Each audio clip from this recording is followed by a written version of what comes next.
comprising of bhikkhus and bhikkhunis, and the other two quadrants of the lay Sangha comprising of upasakas and upasikas. These four components make a wholesome community, which actually is referred to as Sangha. The term Sangha means community. Now, often, of course, you might also come across people referring to the bhikkhus and bhikkhunis as Sangha, because that has been the common parlance. But actually, I think we should refer to them as Mahasangha rather than Sangha. And then he also had this concept of Samagga. Samagga means kingship. He advocated and he propounded the concept that we are all related to each other in some form or other. Either in past lives or in future lives we will be, part and parcel of this community or species called humankind. So he was very, very concerned about relationship between people in a community, and therefore he advocated that we need to first of all recognize that we are all part of a larger community and we should have this sense of kingship. That's why the idea or the concept of metta is very entrenched in Buddhism. When you have this feeling of community and also the feeling of kingship with each other, then of course there would be harmony in society. And there are very two important incidents where he did demonstrate the importance of this. And one is when his own kingsmen were going to go to war over the waters of the Rohini, and he came forth. There was going to be a war between the Sakyas and the Kohilas, who were part and parcel of his own, through marriage, and also the other from his own lineage.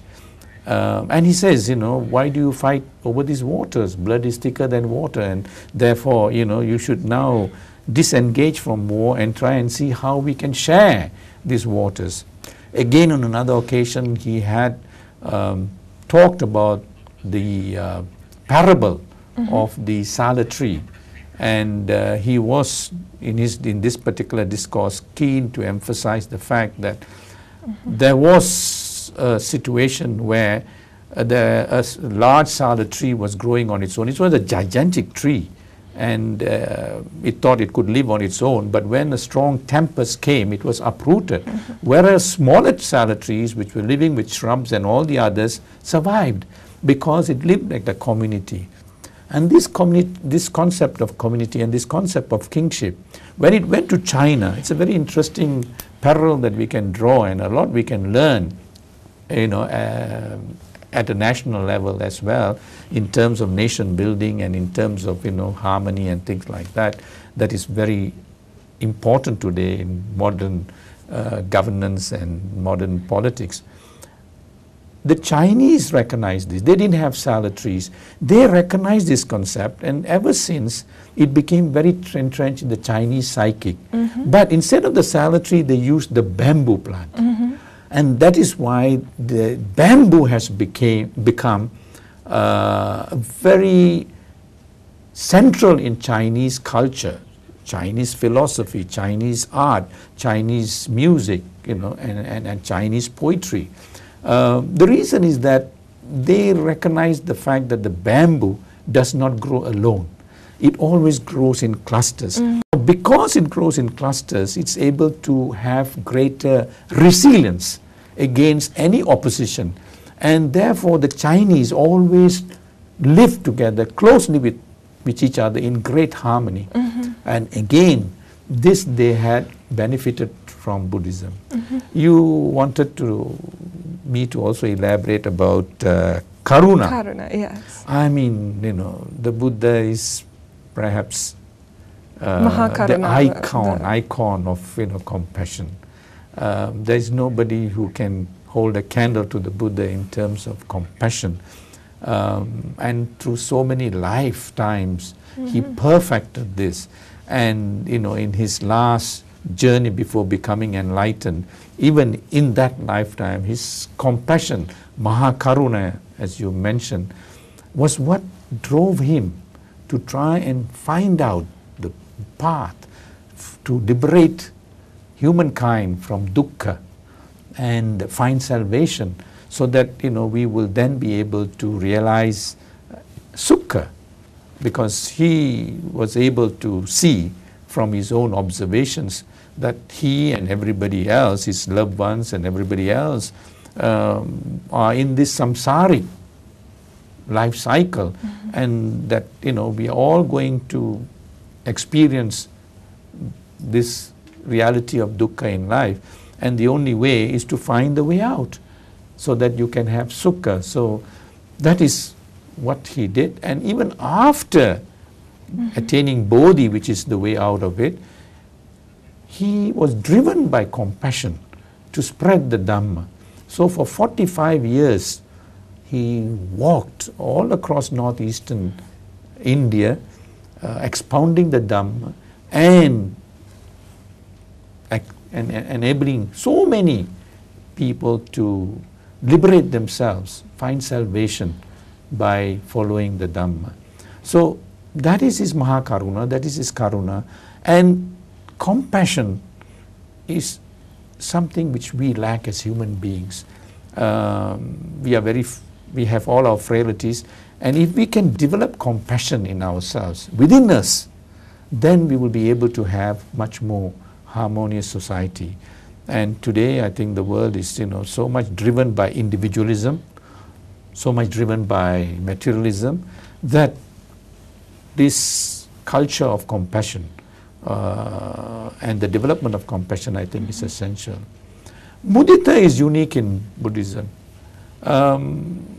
We have been brought up in a culture, the Western culture or the so-called modern culture, where we want to excel and we want to enjoy our own excellence. Whereas the Buddha advocated that, of course, enjoy whatever achievements that you have achieved. Enjoy whatever, great things that you do. And also be able to enjoy what somebody else has achieved. If you are able to appreciate somebody else's achievement, somebody else's happiness and joy, without being envious, without being avaricious, then we will remove a whole chunk of defilements which I think is the stumbling block in our own spiritual development. Sir, that's the quality where most of us lack. Most of them have this kindness or compassion. They take pity on beings, but some people find it difficult to tolerate another's success. So I think mudita, of course, is needed a lot in the society. Yeah. It's difficult because we have not been acculturalized. I started off with the term or word acculturalization, and I think that is the key. I deliberately and intentionally started off my greeting that we continue to do certain things, although it doesn't make sense, there is no meaning, but we do it because we have been acculturalized. You say it's difficult for us to, or rather people in general, to have mudita. They cannot enjoy the joy of somebody else. They cannot appreciate somebody else's joy. Rather, they are envious and they get jealous. It's so much, much in society today because we have not been acculturalized. You can't blame them. You can't blame them because there is nobody who is developing this culture. Now, a stage further than that, even higher than that, the Buddha says, go beyond that. Go to a stage where you would be able to develop a mental culture, a mental self-culture, because all these things you can't go to a shop and buy. You can have all the money in the world, you can't go to a shop and say, I want to buy so much of mudita and I want to buy so much of this and that. But this higher stage, we call upeka, where whether there is praise or blame, you are equanimous. But that demands a lot of discipline, a lot of training, and a lot of mental development. It's not impossible. We are just talking in terms of concepts. And I like to emphasize the importance of getting out of this concept, getting away from concepts. Concepts are important. Concepts are important, concepts we need to understand.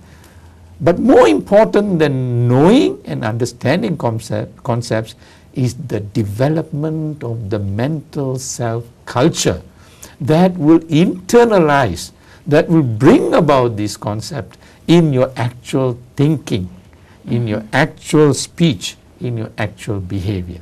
That is the essence, that is the challenge that we have. Yes, sir. So how do you think, sir, how can we develop this culturalism? Because do you think it's too late? Because you just happened to mention that it has not been developed. That's why people are unable to practice Buddhita and this kind of thing. How do you suggest that it should be developed? Yeah, thank you for asking this question, because that's exactly what I also had been asking myself many years. And because of my constant, focusing on this, how are we going to bring about this? We know that this is what Buddhism is all about.